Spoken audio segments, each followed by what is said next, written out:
Hey guys, মই অন্যদি mini ব্লগলৈ আপোনালোকক স্বাগতম জনাইছোঁ। ভাবিছোঁ চাগে মই ভিডিঅ'টো ক'ৰ পৰা আৰম্ভ কৰিছোঁ ন। মই আহিছোঁ নৌবৈ মই আহিছোঁ তিতাবৰলৈ বুলি বিহু বজাৰ কৰিবলৈ। তাৰপৰা মইতো বজাৰ কৰিলে নৌবৈ বজাৰ কৰিবলৈ আহিছে, লগতে আহিছোঁ আৰু তাৰপৰা মই ভিডিঅ'টো এম বজাৰৰ পৰা আৰম্ভ কৰি দিছোঁ।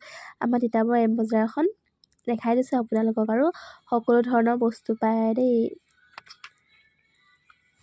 দেখি আমি বস্তু চাইজহে লোৱা নাই আৰু দেই, এনেই আৰু চাই যাওঁ, পচন্দ লাগিলে ল'ম বুলি আৰু তাকে চাই আছোঁ। আৰু আমাৰ দেহাজনীও চাই আছে বস্তু। আৰু এইখন চাদৰ মেখেলাযোৰ চাওক, ধুনীয়া লাগিছে আৰু চাদৰ মেখেলাকেইযোৰ দেই। তাৰপৰা আমাৰ পোৱালীজনী এজনী চাওক, তাইক ভিডিঅ' এটা কৰি দিছোঁ ধুনীয়াকৈ। তাই খুব ভাল পাইছে আৰু ফুৰিব পাইছে যেন।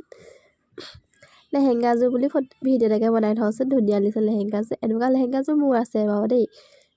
ব্লাউজকেইটাও ভাল লাগিছে। আৰু বহুত নানা ধৰণৰ বস্তু আছে এম বজাৰ বুলিলে, আৰু কি আৰু ন, বহুত বস্তু আছে। সকলো বস্তু ইয়াত পোৱা যায়, ক'ৰবাত বিচাৰি ফুৰিব নালাগে আৰু ইয়ালৈ আহিলে বস্তুবোৰ পাই যাব। আপুনি যি লাগতিয়াল বস্তু লাগে সকলো বস্তুবোৰ পাই যাব। তাৰপৰা আহি পালোহি আমি 99। আমাৰ তিতাবৰত 99লৈ আহিলোঁ। ইয়াত চালোঁ বস্তু কিছুমান।